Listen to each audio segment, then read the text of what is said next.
Hey there, YouTube. Today I'm going to be replacing my condenser on my 2008 Pontiac Vibe. I actually got a quote for $850 and another quote for $990 to do this, so we're going to see how hard it is. First, starting off, soak this bolt, this bolt, this bolt, and this bolt in PB Blaster for a long time. I did it for a week. I've already had this apart once, but I actually broke that bolt on the dryer when I was uninstalling it, and it was seized inside that hole on the line. That hole is not threaded, but the bolt was so corroded inside of there I had to drill out the bolt. It was pretty bad, and then I had to use a wrench and kind of jerk on it to get it out. It was so corroded in there. Just a, I don't know if it's two dissimilar metals or what, but bad design. And then there's another one here for the line. Do note that the connector will actually click on, even though it could be 180 degrees off. You should probably mark the sensor and the plug before you start and unclip this so that you put it on in the right orientation. So I'm going to be taking the fan shroud and moving the radiator back to get to this. You can also go out through the front. If you take the bumper cover off, you do have to disconnect a few bolts, and then this upright bolt here, which actually has an airbag. It actually has an airbag sensor on it, so that's why I'm not removing that cross member and going through the radiator instead. Two different ways. Alright, now I'm just gonna get to it so I can get this done. Alright, so 10mm and 12mm.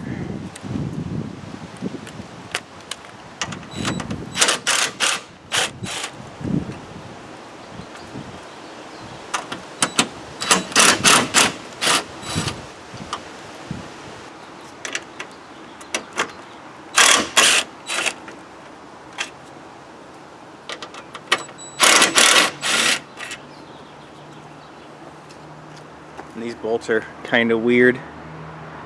Just get the shot there. These are the ones that hold the condenser on. I'm going to take a 10mm. There's two bolts on the fan shroud that hold it on. The first time I did this, the bolts were pretty rusty, so I had to scrape off the rust with a screwdriver and wire brush. So this is a 10mm on the plastic fan shroud.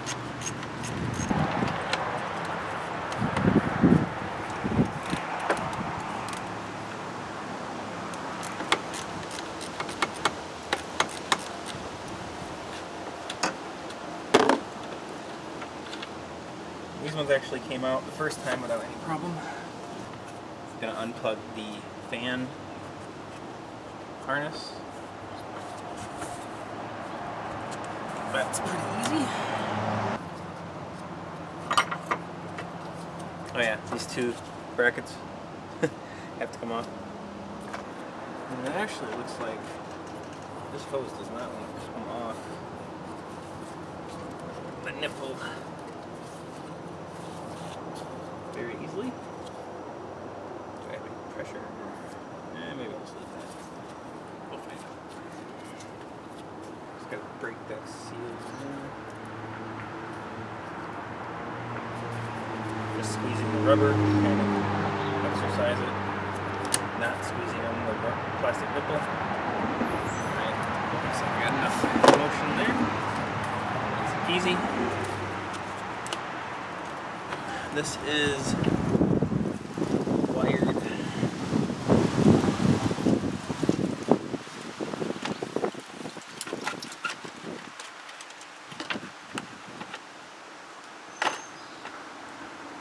Yeah, none of the videos showed this, but my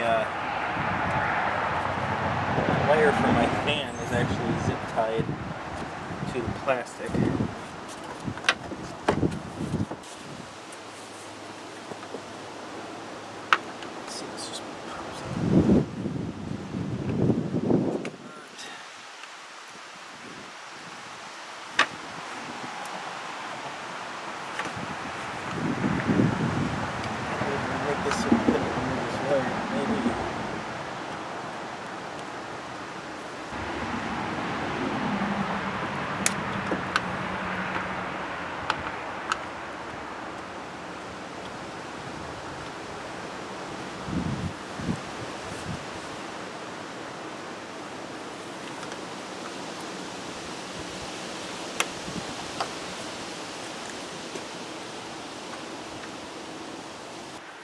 Alright, all you do is take a screwdriver and release the tab that's holding onto the zip tie, and at the same time push the zip tie out.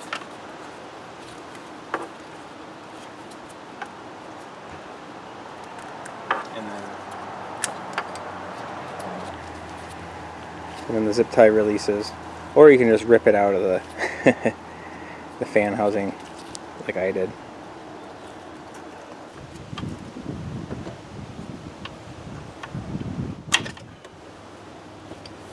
Yeah, it's actually much easier just to take it out of the housing than deal with the zip tie.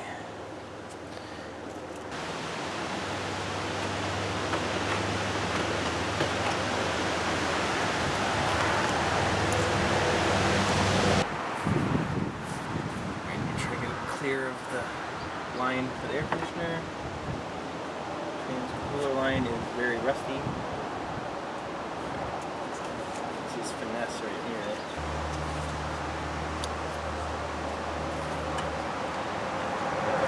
Okay.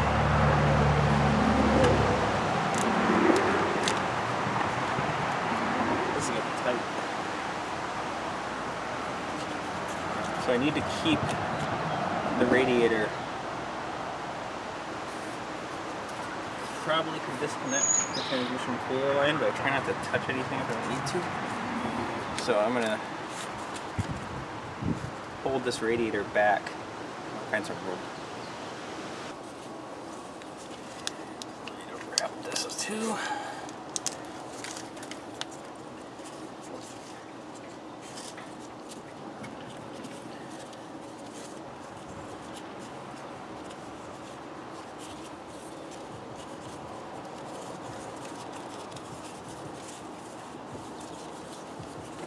One take.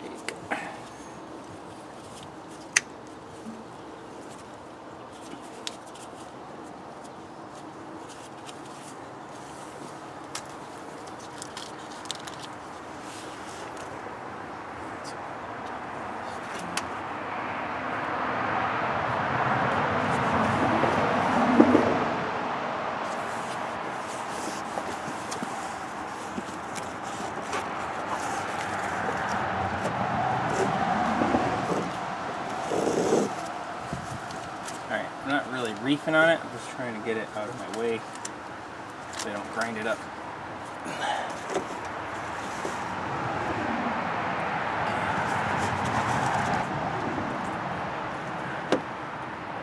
Just flexing it maybe a little bit. Now, oh, that's right, we gotta finish taking off the other 10mm on the intake.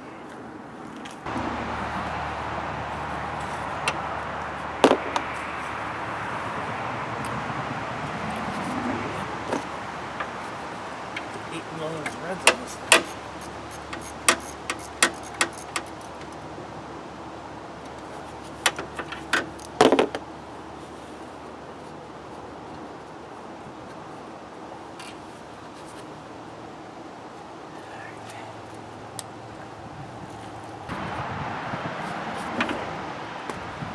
Oh, that came off really easy.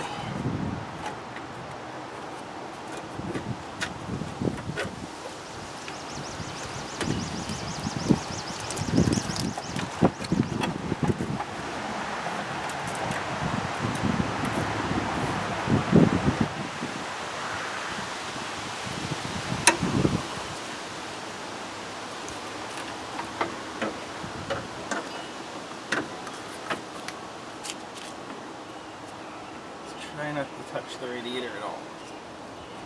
Very carefully. Yep. Flip it upside down. This is going to be a lot trickier getting back in, I bet. Oh, there's just enough room to take it off with that dryer. Not by a lot, though. There's the bolt that broke. That bolt only holds the fitting on. The pressure is maintained by an O-ring. You do need to replace the O-ring.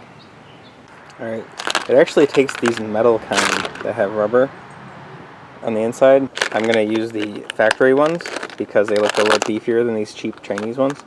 If I had to do this over again, I would have got the GM called washers. And I'm hoping that this bolt here, that I won't need because it's installed on the new one, can be used here. Okay, here's the Denso condenser. I've read that this uses Delphi components from GM, but on Rock Auto, this was an exact OEM fit, it said, and I kind of trust Rock Auto, so it looks pretty similar. So it's not the exact same part that came out of it. That one's kind of sharp, and that one's more of an orb.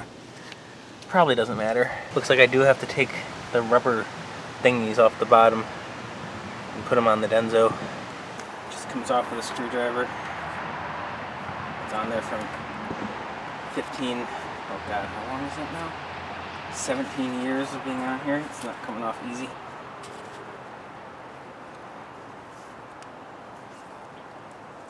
Just break that seal around there. There we go. Get off there. And just easy peasy. Put it on the new one.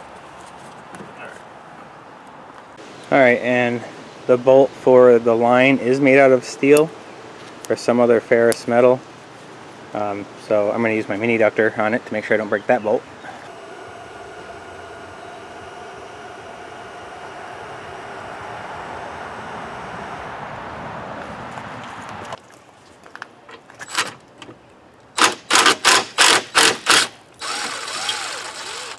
Wow. Cannot believe that worked. All that just to determine that it's the same thread, but a different length bolt. Cool. Alright, in case you're curious, the thread is M6 by 1. And buy one of these little things, these thread things. This is really handy.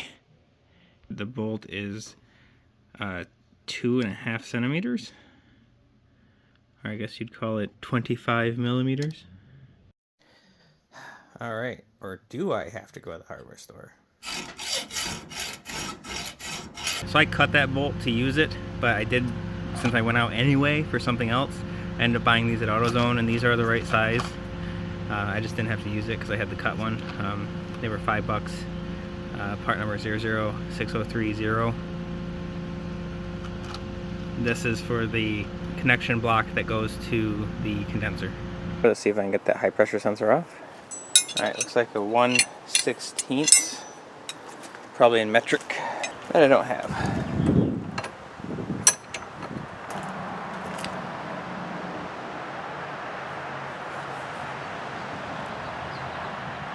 Really? Wow, that came out really easy.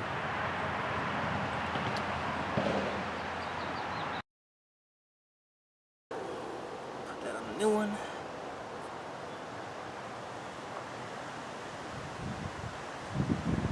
Ah, I just hit that with my knuckle.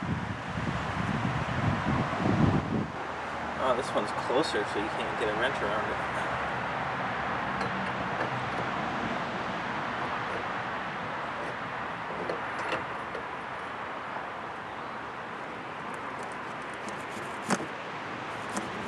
Nice and snug.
Okay, so far so good.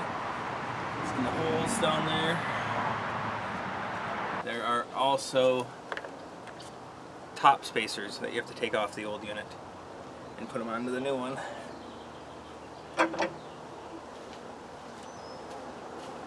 So just kind of rotate out. There we go.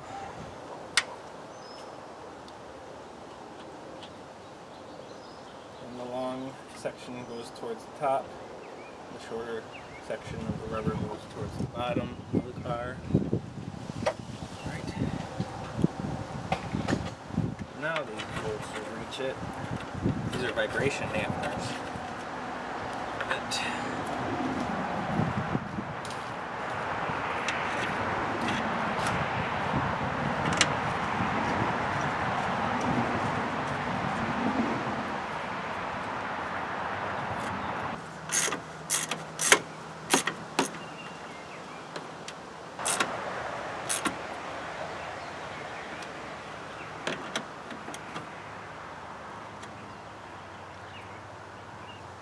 Untie my contraption here.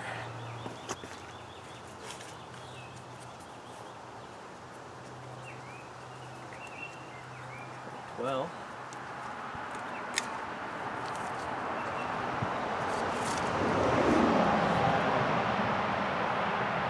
okay, make sure this goes back into its holes. So it's got a rubber boot on this side that didn't count. This one. Right back into that boot.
Hey, you can help me by not messing around, okay?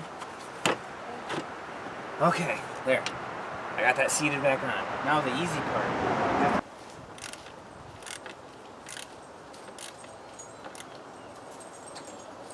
Okay, that's tight.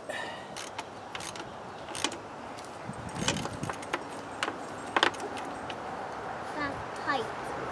It's tight too. Yeah. Alright, now we hook up the electrical connection. Yeah.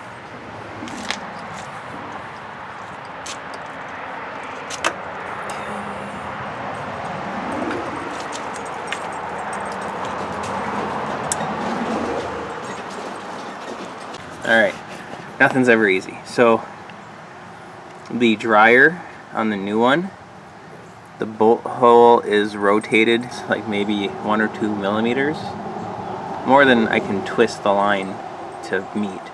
And the collar, the flare that goes around the pipe, or the hose, is like seized to the hose, so I can't turn it. For example, it's supposed to do this, but it's actually seized to the pipe. So I'm soaking it with PB and I hope I can eventually turn that.